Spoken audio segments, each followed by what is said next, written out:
I'm going to say something that I probably shouldn't say, so don't tell anybody I said this. Come a little closer to the speaker. Come here, don't be scared, come closer. I've lived in this country since I was born. I was born here, right here. Come closer. Because I don't want to say this too loud. I've lived more than half my life. I've met a lot of people, had a lot of conversations with a lot of people. And here's the thing.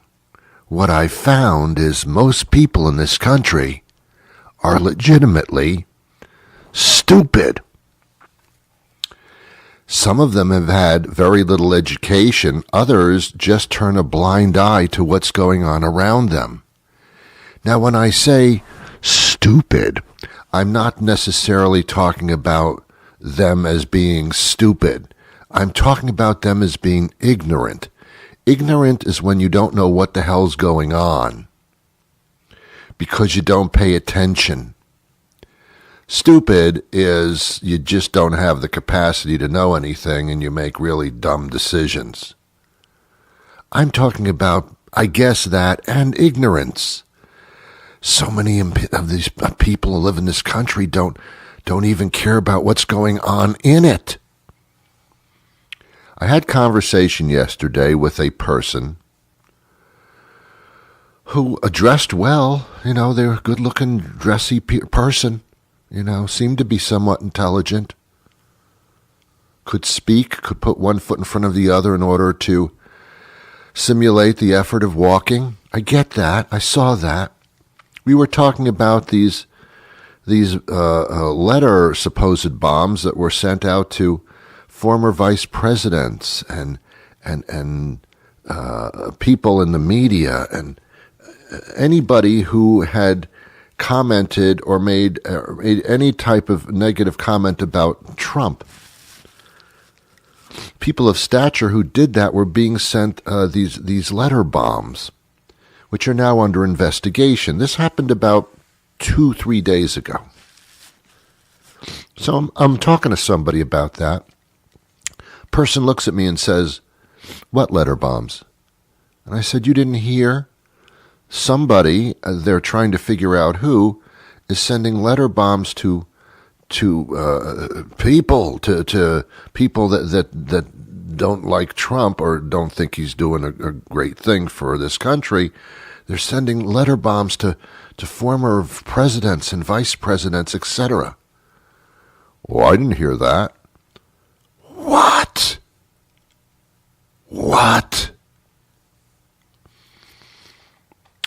I've said on this show about 2 weeks ago, I was having conversation with a young lady. She seemed to be normal.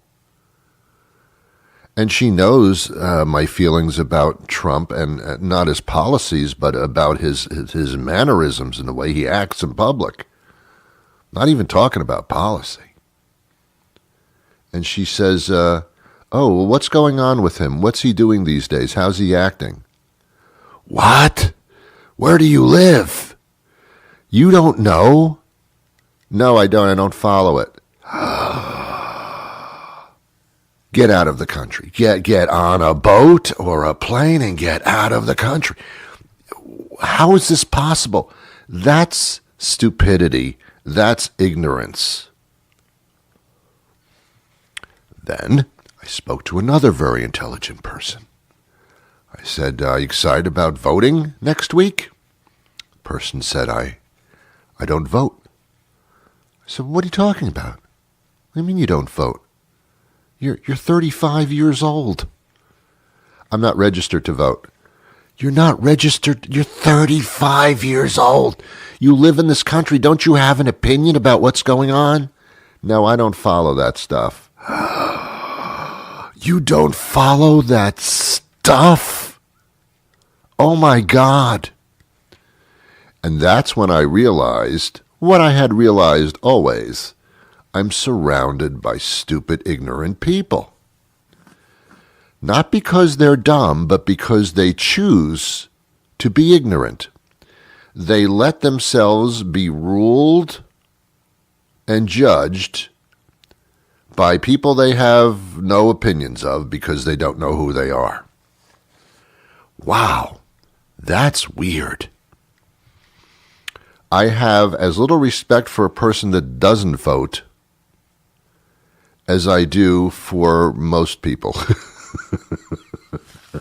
Because I'm a curmudgeon, you see. That's my deal. It's kind. I'm laughing, but it's extremely sad in this day and age because things are going on, things are happening, and yet some people turn a blind eye to it simply because they just don't pay attention. That's wrong. And you know, the people that listen to this show, every one of you, are intelligent, informed people. I know that because here you are, and we talk about things here. We don't really talk about policies all that much. We talk about the ability to live safely and freely in this country. It's pretty much what we talk about morality, making right decisions, things getting better. I don't see what the big deal is here. But anybody that comes to me and says, so Ron, what's going on in the news? Check it out yourself, you ignorant, stupid person. Okay, that was so politically incorrect, I can't believe it, but whatever. On the air everywhere, this is New England Broadcasting.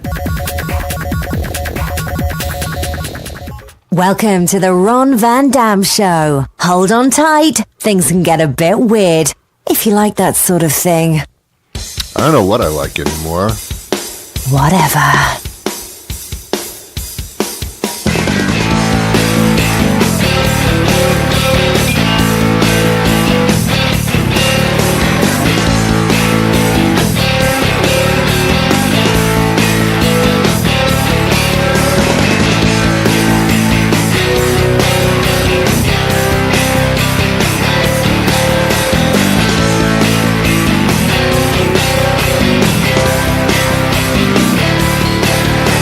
Hey, good morning, good afternoon, good evening, or good night. It's the Ron Van Dam Show. Yeah, well, whatever.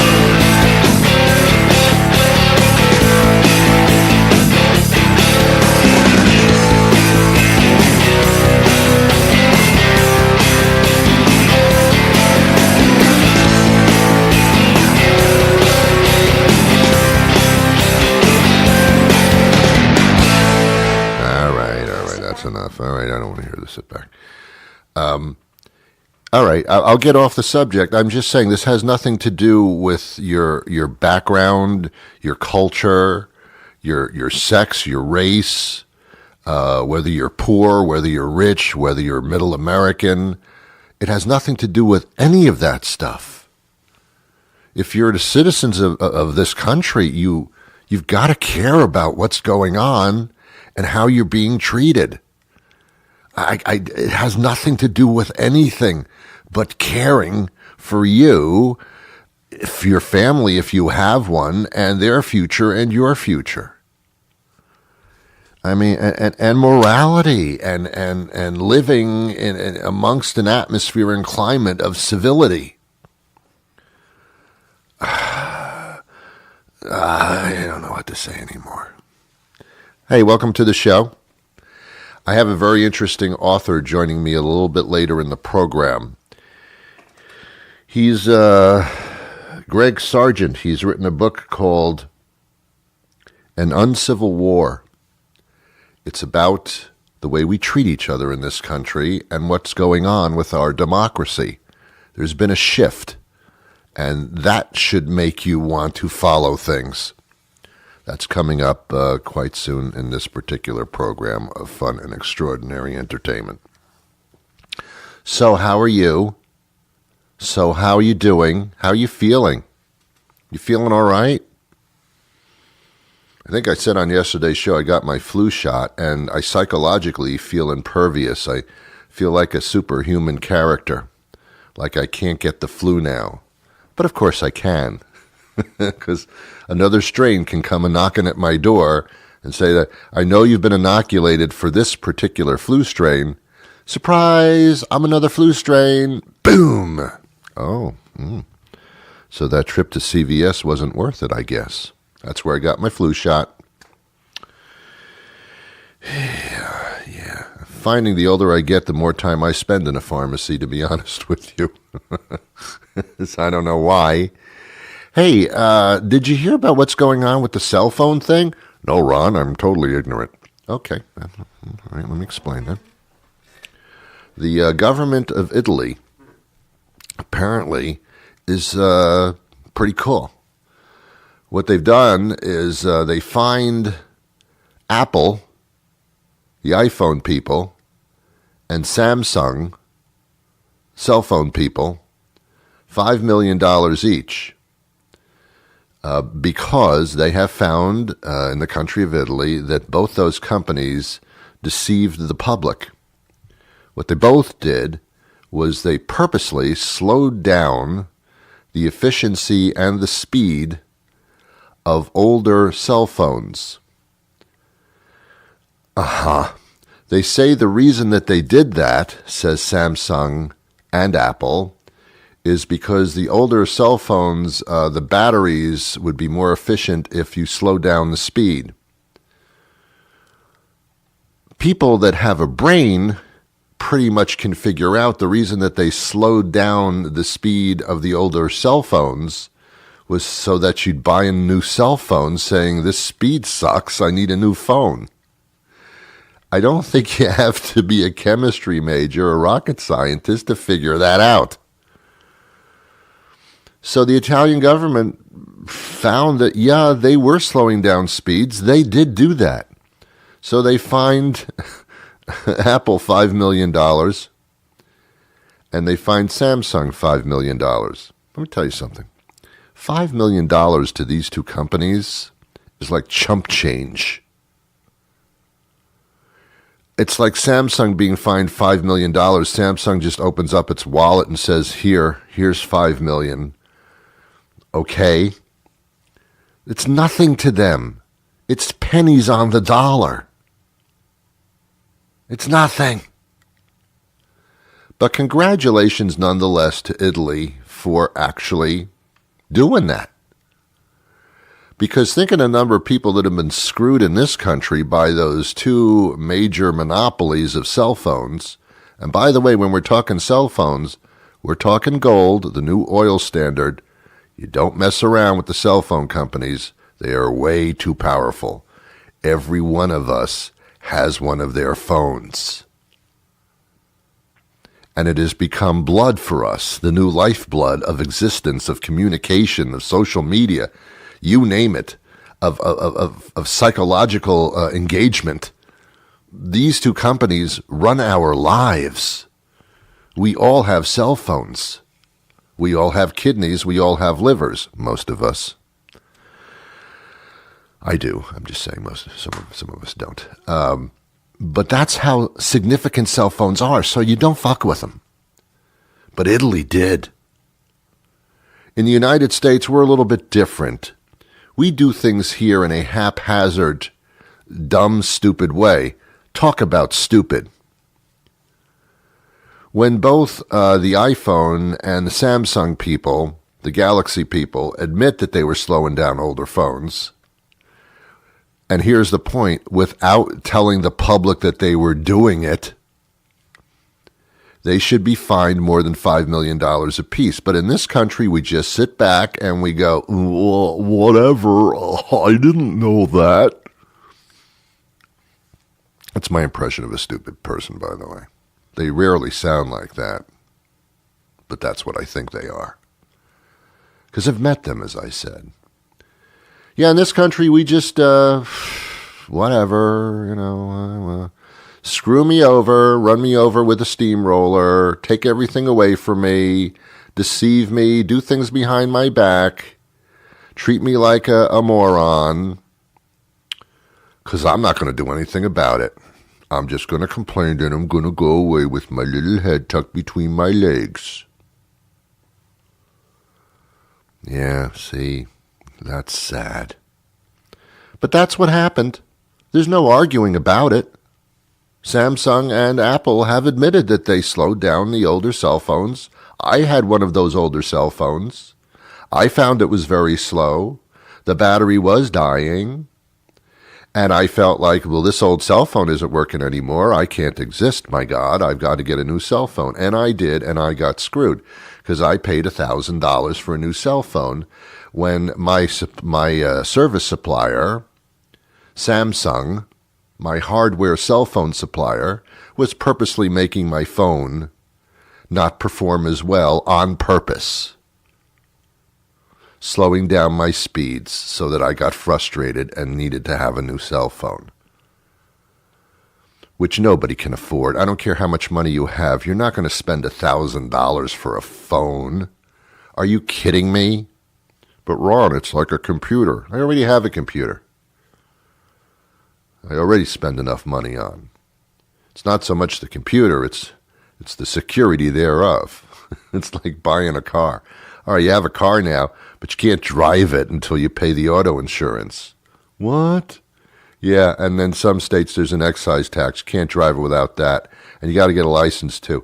So I'm glad you bought a real expensive car. You can't drive it till you spend more money. And you have to have it inspected every year. Whoa, man. Yeah, I know. So damn you, Samsung, and damn you, iPhone. Interesting products, but don't mess with me. Don't fool with me. Don't on purpose affect the lesser performance of the item that I bought. Send me a little email or a little something in the mail saying, because of battery problems, we're going to slow down the efficiency and the speeds of your older cell phones. Oh, well, thanks for telling me. At least I can say thanks for telling me. But you don't let me know you're doing that? You do it behind my back? That's deceitful. Ron, don't play those games. You should be a little upset, too. And you should write your congressperson, whoever that may be, tomorrow, and say, look, look what Italy did. This is crap. Why are you just sitting there? I was deceived. I'll do a class action suit against them and pay me back money. How about that? How about that, Kavanaugh? Why don't you judge that thing? Kavanaugh. How about that, Kavanaugh? You got to stay on top of these things, man. You got to read a newspaper or something, or I don't know, watch the news or something. The cable news, there's a lot of opinion there. That's not really healthy for anybody on either side. But your local news, as long as it's not a Fox affiliate, will probably tell you the straight news, and that's pretty much it. You can get a capsule summary that way. I guess you can go online and look at the headlines. I mean, that's not so bad either. But stay away from the opinion stuff. There is a difference between news and opinions. Keep it to the news, and then you form your own opinion. The funniest thing to me, it's not funny, but it is funny. I was watching, I think it was CBS. It doesn't matter. It was a network coverage of one of Obama's speeches where he addressed the nation, something that Trump forgets to do. Because, see, Obama, whether you liked him or not, he gathered people together to make them feel more secure as a leader. Trump's the opposite. He doesn't gather anybody together, and he tries to divide everybody so he can personally succeed. That's my opinion. That's not the news. So I'm watching an Obama speech, and Obama's talking about health care, for example. And the speech is over, and it comes back to the anchor desk in the newsroom, and they say, that was President Obama talking about health care. He said that health care is very important. I just watched it. Why are you summarizing what I just saw 3 minutes ago?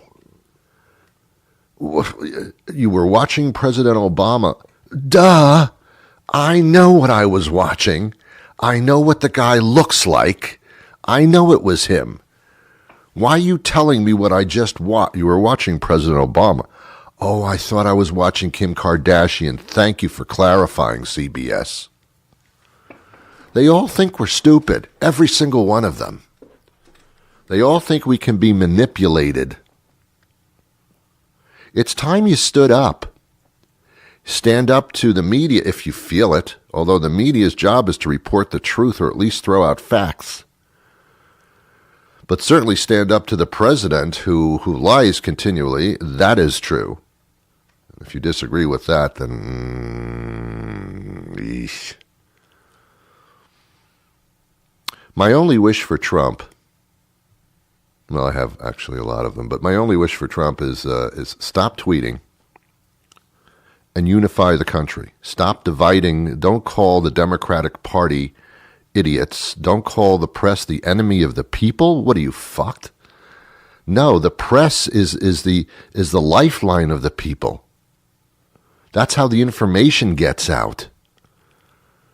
If you're only taking information from one source, like Trump's mouth, that's called a dictatorship. Read about it. Check it out. Okay, that's enough.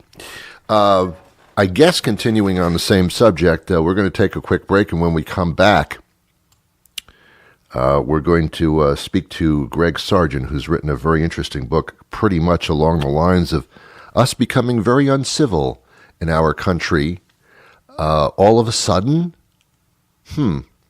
What event took place that started us to be quite uncivil politically? I wonder, what could that be? We'll take a quick break, and when we come back, we'll do that. Okay, but in the meantime... Have you ever wondered how Ron Van Dam manages to sound so damn sexy, podcast after podcast after podcast? It's simple. No pants. Ever. Pants are for suckers. You are listening to The Ron Van Dam Show. Pants-free podcasting at its finest.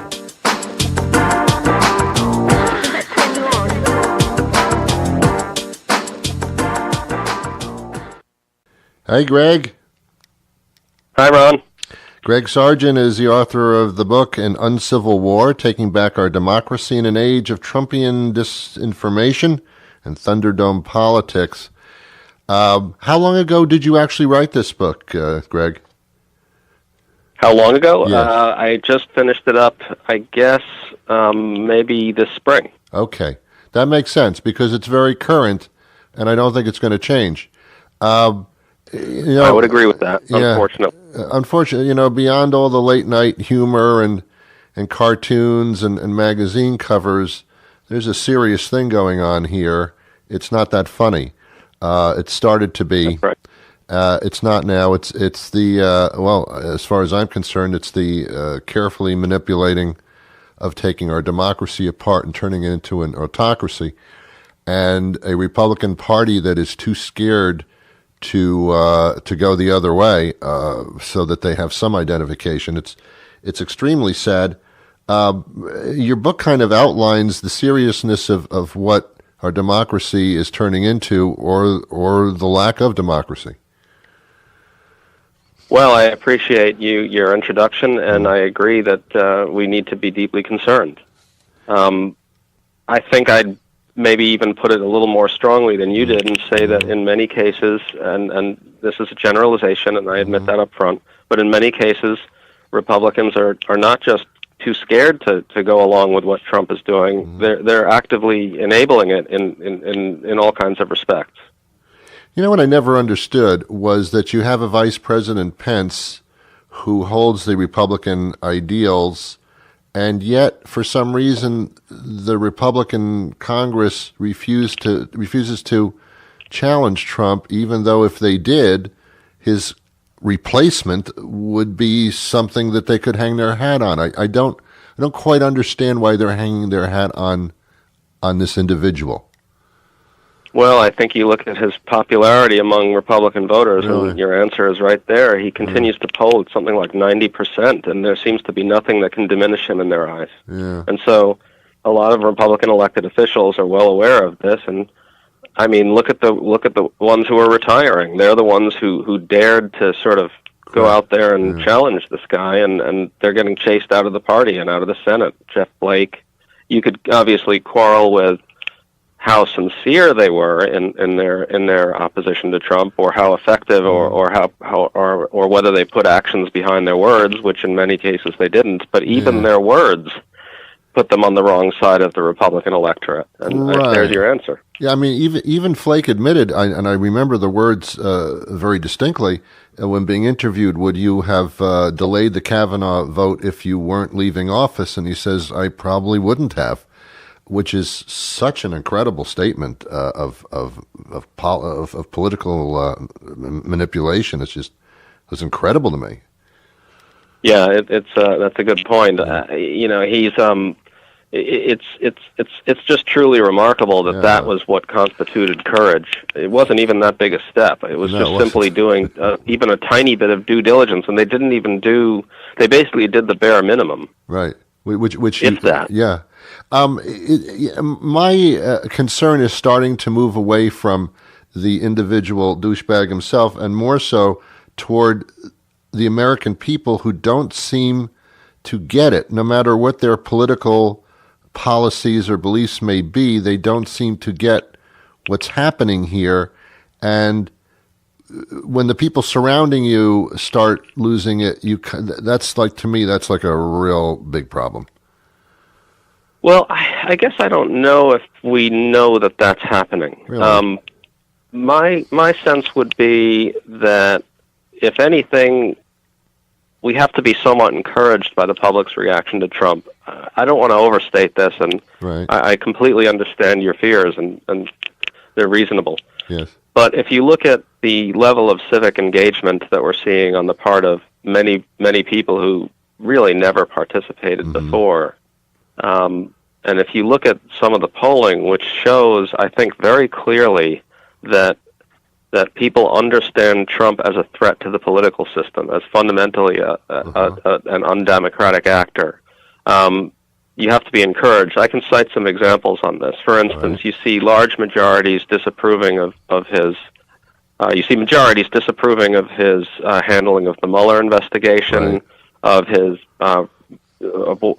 rhetoric, public rhetoric about the news media, and you see majorities believe he's a racist. Correct. I think in some Quinnipiac polling. Correct. And so now, what that means on the electoral level, I think we'll have to see. But there's also been, I'd point to some terrific sociological work that's been done by academics who have established that there's really a movement afoot to quote-unquote reboot democracy. Unfortunately, their names escape me, but if anybody's interested, Google the title Middle America Reboots Democracy. It's now an old piece. It's back in 2017.